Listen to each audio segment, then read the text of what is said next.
Well, greetings everybody, it's Verdier again. This time I have a different video for you. Not my video, actually. This is from a viewer. He's a bit shy. Aww. But actually, I think he's smarter than me because he's not going to put his face on the internet, so he won't get harassed or thumbs down. Boo, I got a bunch of thumbs down on my last video. Kind of hurt my feelings, but, you know, whatever. It would be nice if you do thumbs down to at least comment why you hate it. Maybe you just hate my face, which is okay. A lot of people hate my face, but that's okay. But today's video, on my first video on weirdness, wish lists, and what the fucks on the Honda Insight, there was one thing missing in the Honda Insight for the American version. There was no power in the back. No USB ports, or at least a power plug back there so you can plug in and, you know, run other stuff. Well, we have Alex Boozer. That's a great name. He's probably a lot of fun to go out at night and hang out in bars and dancing with. But anyone with a name like Alex Boozer, it's got to be a lot of fun. Made us a wonderful video, much better quality than anything I can record, on his infamous iPad, and shows us exactly how we can add power to the back of the car.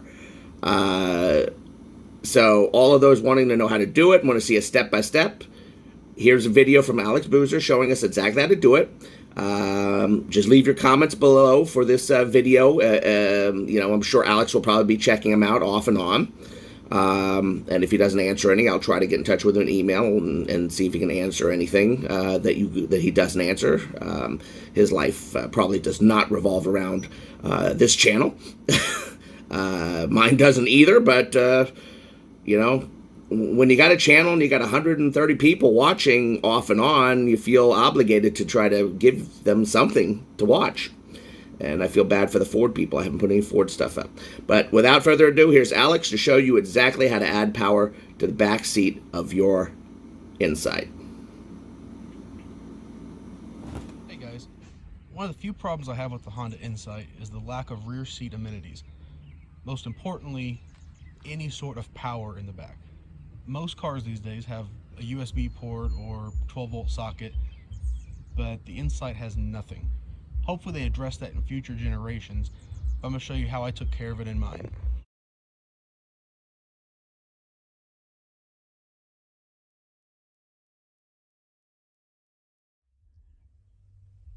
Before we get into the installation, I just wanted to give you a look at the final product so you can see how that looks.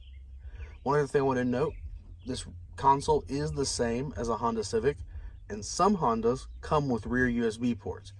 I considered installing those instead, but ultimately opted for the 12-volt socket. It's just cheaper, easier, much more practical. You're not limited to just charging USB devices. Another option, if you do only care about USB, they do sell 12-volt sockets that are only USB ports. So instead of a 12-volt socket, you just have USB ports available right there. So that's another option available to you. Let's go ahead and go to the front. I'll show you how to take that apart and begin the installation there. We'll work our way back to the back and finish up here again. Taking this panel off is very easy. Start right down here, reach underneath, and just pull. Do the same thing on the other side.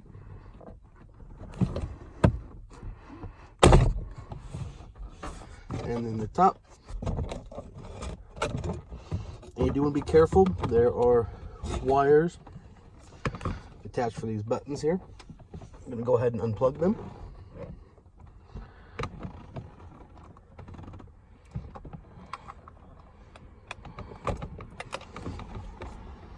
And the other side also has a wire and a hose. You can just let it dangle by that, or you can take it all off if you prefer. Once you get that panel off, underneath the left side of the dashboard is the fuse box. Right here is where I installed the fuse tap. You can see in this spot right here. For me, that was already an open fuse and it is only on with the ignition. So ignition off, port goes off, no risk of battery drain. For anyone not familiar with how a fuse tap works, they're generally used to replace an existing fuse. So the second slot that's empty would normally house the original fuse, and then the spot here that has a fuse is what feeds out of the side wire here. Something else I found in my testing, these few slots up here are powered all the time. So if you have any accessories you want to have full-time power, you can use those. During this installation, I also installed an under dash 12-volt outlet, and I used this to power front and rear dash cameras. Just made it simple because all I had to do is splice into the same wire so it shares the same fuse tab. And underneath this metal structure is where I've chosen for the ground point. There's already a hole in the metal there, so all I did was just added a bolt, 2 washers, and a nut, and we're all set. Okay, I'm gonna do my best to show you the wire path. It comes out of the fuse box here. This row goes straight up here, goes back behind as far as I could get it there, above the steering column, comes out the other side over here. It goes down here, and it's gonna go underneath this panel.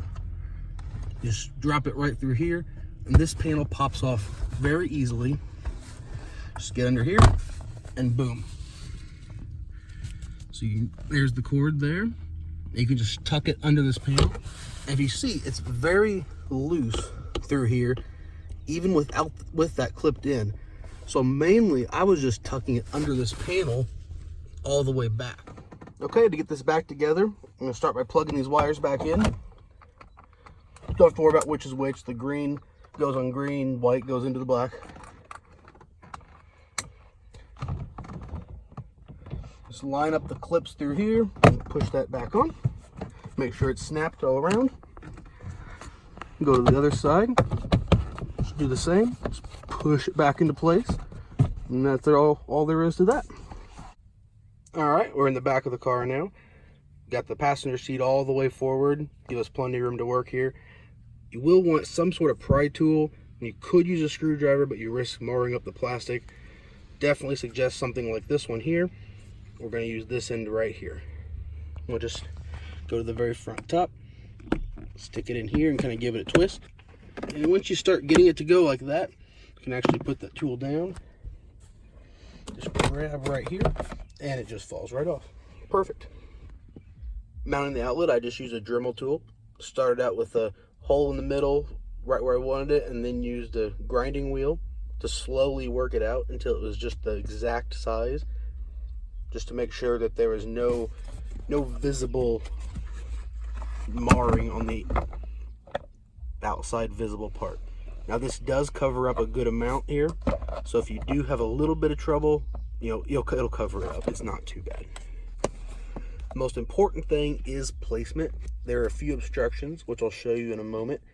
If you want to copy my location as best as possible, that would be my recommendation. If we go to look over here, this little silver bar going across, that is the obstruction toward the top. And then you have a plastic bar going across here that will also obstruct it. But as long as we get in this spot here, this is a pretty deep cavity, so you can fit quite a bit back there. As you probably guessed by now, getting this back together, just push it back up here, make sure you're lined up, and everything just snaps right back together. This car is very easy to work on, guys.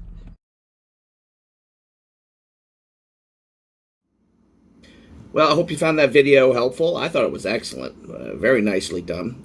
Thanks again to Alex Boozer. Feel free to leave any comments that you want in the comment section. I'll try to pass it on to him. Any other people out there got some videos they want to upload that might be useful, might want to put onto the site, by all means, send them to me. We'll discuss it, and we'll see about putting them up and so forth. Certainly takes a little load off of me every now and then, right? I'm going to try to figure out what to do on these things. But thanks again, Alex. It was an awesome video, very nicely produced. Made me look like a total amateur. Thank you. And take care, guys, and that's the end of this video. Bye-bye.